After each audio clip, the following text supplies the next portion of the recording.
You're listening to the N2K Space Network.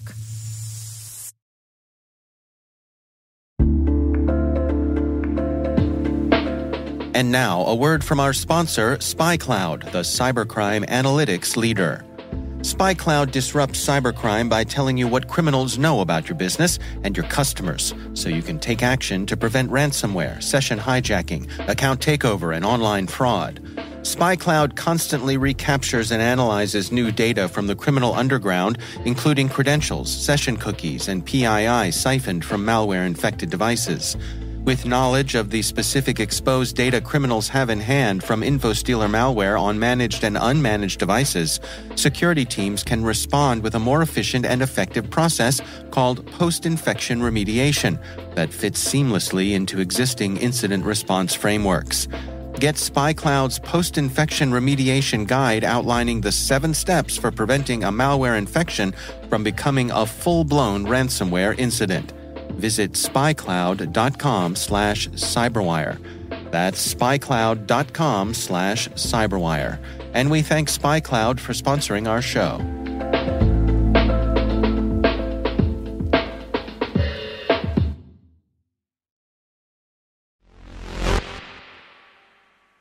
Today is a new day, and dear listeners, we have to turn a corner and see the positives in all the so-called bad news that we've had to share this week.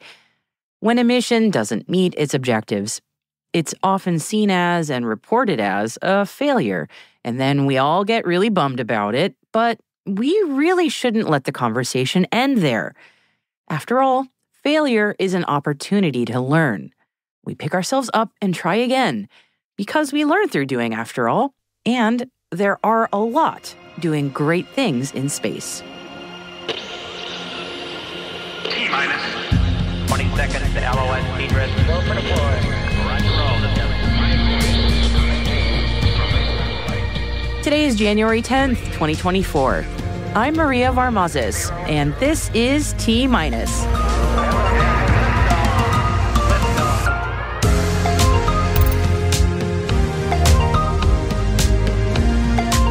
India's Aditya L1 reaches its final destination.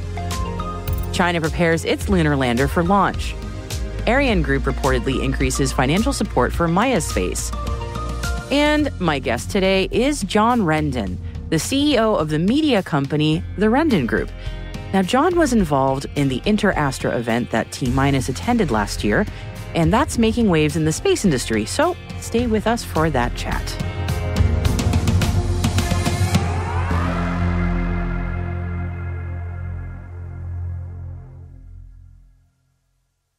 Here's our intel briefing for today. And hey, yesterday was kind of a bummer, right? So let's start off today instead with some good news.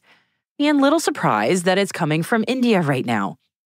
Last year, right after ISRO's Chandrayaan-3 landed successfully at the lunar South Pole, ISRO followed close behind that mission with another one. This one was headed towards the sun. That was in September 2023, the Aditya L1 solar observation mission, which is India's first space-based mission to study the sun. And today, ISRO announced that Aditya has reached its final destination at Lagrange Point 1, or L1, a mere 1.5 million kilometers away from Earth.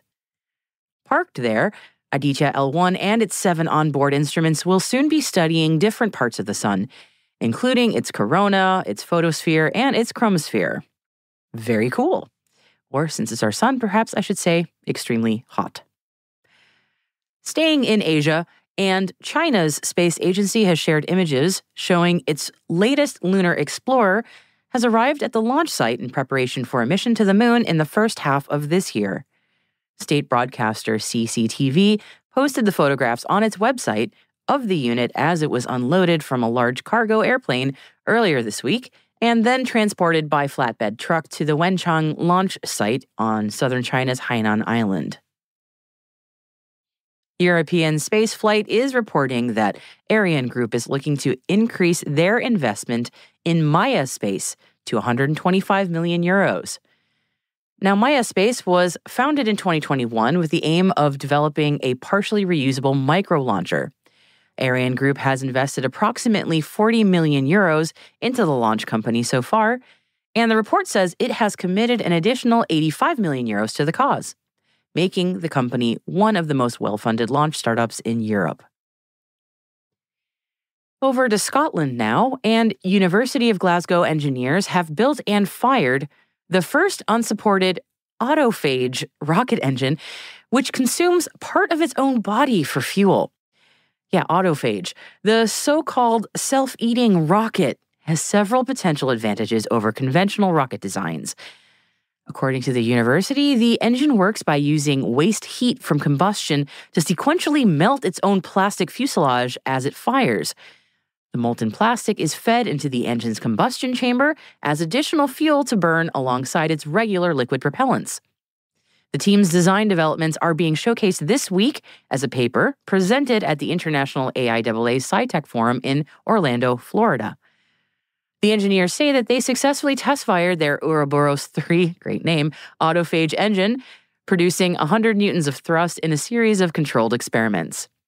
The autophage engine is one of 23 space technology projects selected to share £4 million in funding from the UK Space Agency and STFC. The Glasgow team received £290,000 to help establish further pilot testing of the prototype engine. And a little editorial note, the video of the autophage engine is really cool. We'll have a link for you in the show notes so you can check it out. ABL Space Systems is looking to raise $100 million in new funding as the company closed over $40 million in new capital, according to a filing with the U.S. Securities and Exchange Commission. ABL has raised $420 million from investors since it was founded in 2017.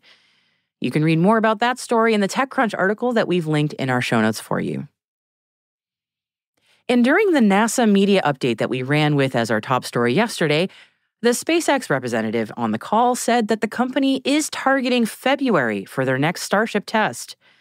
Jessica Jansen, who is the Vice President of Customer Operations and Integration at SpaceX, said securing an updated Federal Aviation Administration launch license was the key factor driving the schedule for the vehicle's third test flight.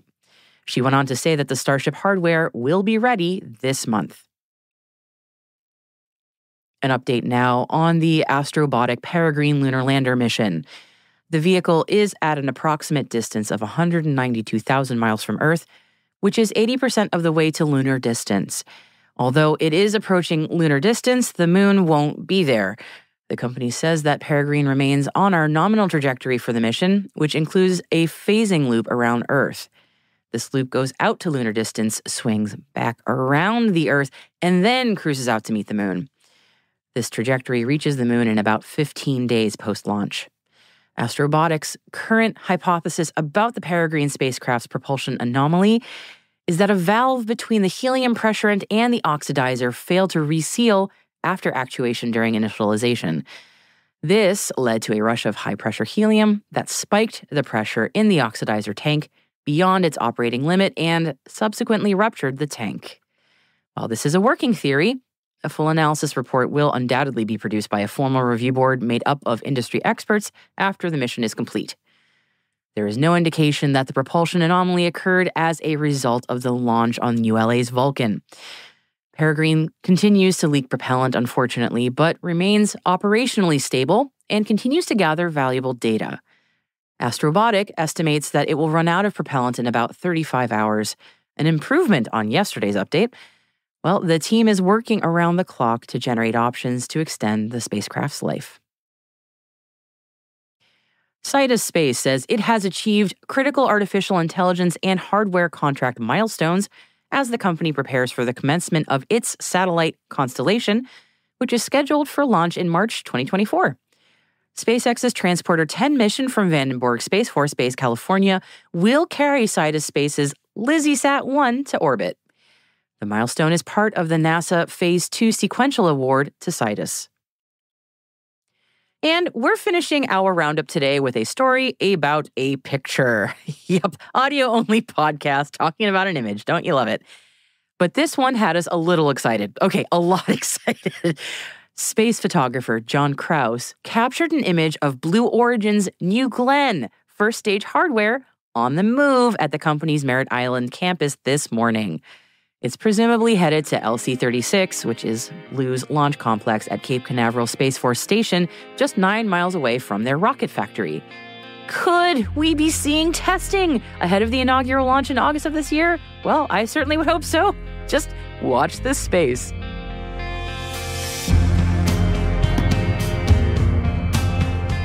And that concludes our briefing for today. We encourage you to follow the links in the selected reading section of our show notes to learn more about any of the stories that we've mentioned in today's briefing. And we've added 4 additional stories today: a New York Times piece on space causing pollution problems, the U.S. Space Force selections for their Space Strategic Technology Institute, an announcement for a new space platform, and one on a NASA proposal selection to swarm Proxima Centauri. They are all at space.n2k.com, and just click on this episode title.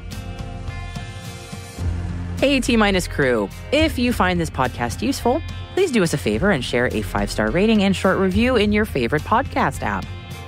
That will help other space professionals like you to find the show and join the T-Minus crew. Thank you so much. We really appreciate it.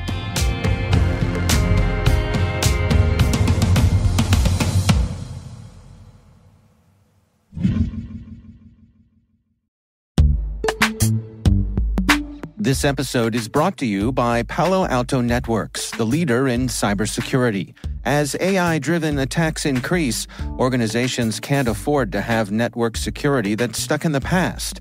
Discover how Palo Alto Networks can help you predict what's coming and proactively secure against it with a zero-trust, AI-powered network security platform built to secure whatever, whenever, wherever. To learn more, visit paloaltonetworks.com/network security platform.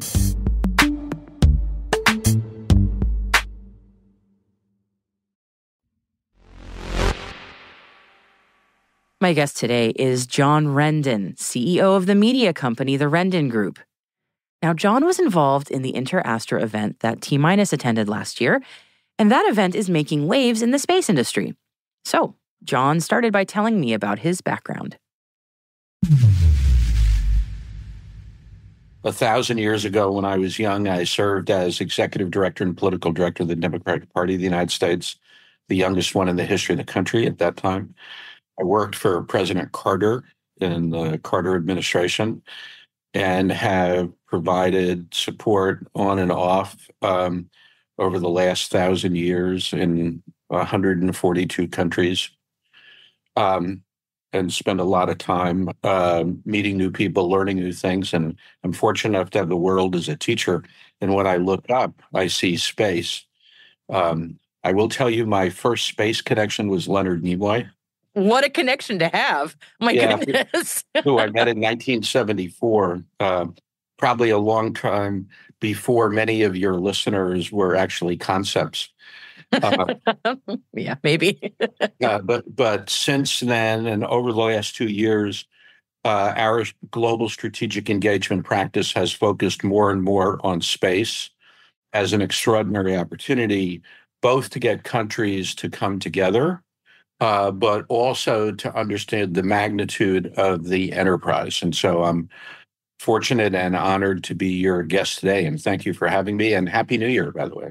Oh, Happy New Year to you as well. The honor is mine. Thank you so much for joining me and for sharing your story with me and my audience.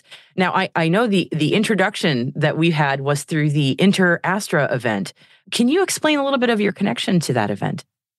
Sure. One of the original founders of that event, Shea Bolden, who is the son of Director Bolden of NASA, he and I are very close friends. And when Inter-Astra began, which was about, I think now 20 months ago, he invited us to come and participate. So I went, and it served as a foundational meeting, particularly in the design of the session done by Candy Huff, who did an extraordinary job making sure it was a totally learning environment and not a speaking environment first. And so Che invited me the first time. I learned a lot at the first one, found it to be extraordinarily helpful. And so I came along with team members to the second one. Well, that's fantastic. I'm curious about any takeaways that you had from this year. I did not attend, so I've only heard about it in passing, but it sounded like a really extraordinary time. Anything that you can share with our audience about it? Sure. No, I'm delighted to do that. I think my first really big takeaway came from the magnitude of the enterprise. There were a number of people who were talking about how, so this year different than last year, and I'll come back to last year second, but this year, the magnitude of the enterprise for people to work in space, there is a long tail of people to work on space here on Earth. And the absence aerospace programs focused on space seem to be a really significant strategic shortfall. And so I took that away as a very big epiphany, if you will. Began conversations with different university presidents in the United States, encouraging them to look at creating space programs to build a workforce for the future, not for next year, but maybe 5 or 10 years out, and even had discussions with some of them about opening campuses in space. Opening campuses in space. Well, that's a fascinating idea. So, they're taking a hard look at both building a workforce to work on space in order for people to work in space, and also taking a look at opening campuses, probably on a space station, obviously. But potentially that's a lunar opportunity as well. Now, what I learned in the first one is the significant difference between old space enterprises and new space enterprises. Yep. The old space enterprises would be the cast of characters, the usual cast of characters that everybody associates with big launches and big satellites. And the new space crowd would probably be within the last 5 years. The irony is that in conversations I've had with CEOs is when new space companies are acquired by old space companies, the old space companies try to force them into the old space structure and process, which immediately kills off innovation. It's a fascinating description. The second thing I focused on at the first conference was the difference between the space to Earth opportunities and the space to space opportunities. And some of that bridged the two. The really significant observation I had, which is probably part of your question, was the difference between horizontal and vertical launch, which deserves a lot more attention, I think, than it's getting. I would agree with you on that for sure. That's one that I also, my producer is very passionate about because she used to work at a spaceport. So she's really strong on that one. Given the range of people that you've spoken with and also just your professional experience, I'm so curious, what excites you about what's going on in space right now and where things are going? Because you have a fascinating perspective. I'd love to know, like, what makes you go, that's so cool. I can't wait to hear more about that. So some of it's driven off of, what our foundations related to space are, which is not just looking up and wondering that would be like, but also the role that entertainment, motion pictures, even series on television or streaming have had on shaping people's perspective and behavior. And I think that opens the door to the possibility. And with that door open, I've noticed an increasing amount of cooperation, and the absence of polarization with people who work in space and those who help them get there. I think if we're going to find a way out of the great polarization, which is taking place not just in the United States, but globally, country by country, that's going to be one way that can work. The second thing is, despite people consistently fighting over, global climate change, it is a global climate crisis. The ability to get to space and see the planet from there and understand that we're all in this together is significant. And I think that's the way that, that'll be one of the drivers of change if we're to get past the roadblocks of indecision. That's fascinating. And you mentioned pop culture, and I remember at the beginning of our conversation, you mentioned Leonard Nimoy, and it just made me, I can't help but to just comment on that. I'm a Trekkie, so as soon as you mentioned him, that is the gateway for so many of us. Although that is changing now, but it is fascinating to see how that comes up in so many unexpected and maybe expected ways. So that's really cool. John, I just wanted to give you the floor before we conclude. If there's anything from your takeaway from InterAstra or anything that you wanted to comment on about space before we close out, I wanted to give you that opportunity. I think the only thought I would share with you, I've touched on briefly in conversations that I've had, but that I think matter for those of your listeners that are in higher education, the ability to get higher education to focus on space as an opportunity across all sciences, not just aerospace or engineering, but across all sciences, I think is essential. And to the extent that people are decision makers or in the circle of influence around decision makers, or even just students, I would encourage them to begin a process now, plant those seeds, and at some point they'll take hold. And I would encourage everybody to do that. I see this as an extraordinary opportunity for the entire planet, not just for the country. That is such a wonderful way to close out. John, thank you so much for your time and for your insights. I really appreciate it. This has been a really fascinating conversation. May the force be with you always.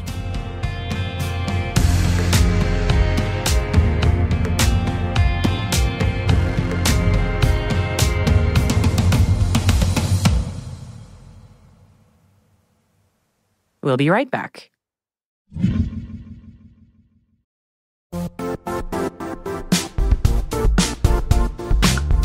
Now, a word from our sponsor, the Johns Hopkins University Information Security Institute, currently seeking qualified applicants for its innovative Master of Science in Security Informatics degree program. Study alongside world-class interdisciplinary experts and gain unparalleled educational, research, and professional experience in information security and assurance. Interested U.S. citizens should consider the National Science Foundation's CyberCorps Scholarship for Service program, which covers tuition and a $6,000 annual professional development allowance, as well as providing a $37,000 additional annual stipend. Apply for the scholarship and the fall semester by March 1st. Learn more at cs.jhu.edu/MSSI.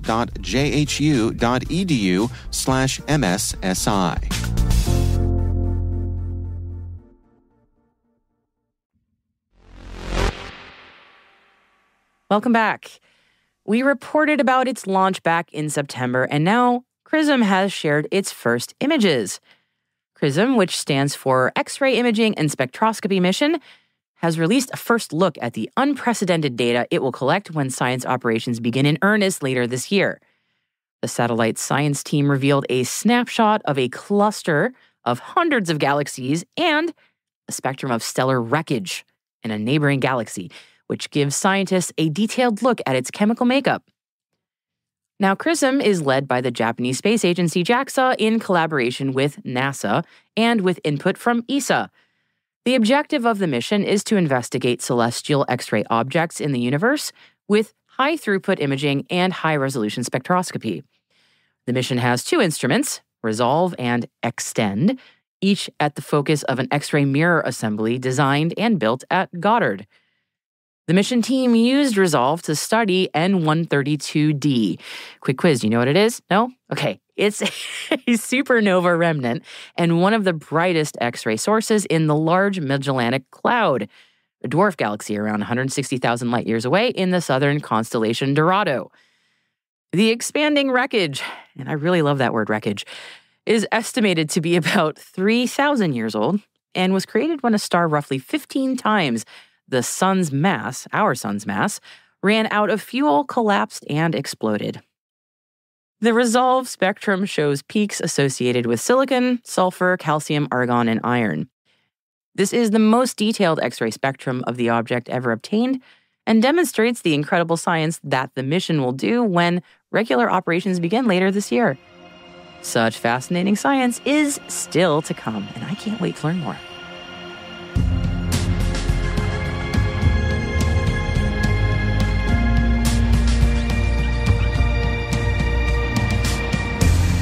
That's it for T-Minus for January 10th, 2024. For additional resources from today's report, check out our show notes at space.n2k.com. We'd love to know what you think of this podcast. You can email us at space@n2k.com or submit the survey in the show notes. Your feedback ensures that we deliver the information that keeps you a step ahead in the rapidly changing space industry. N2K Strategic Workforce Intelligence optimizes the value of your biggest investment, your people. We make you smarter about your team while making your team smarter. This episode was produced by Alice Carruth, mixing by Elliot Peltzman and Trey Hester, with original music and sound design by Elliot Peltzman. Our executive producer is Jen Iben. Our VP is Brandon Karpf. And I'm Maria Varmazis. Thanks for listening. We'll see you tomorrow.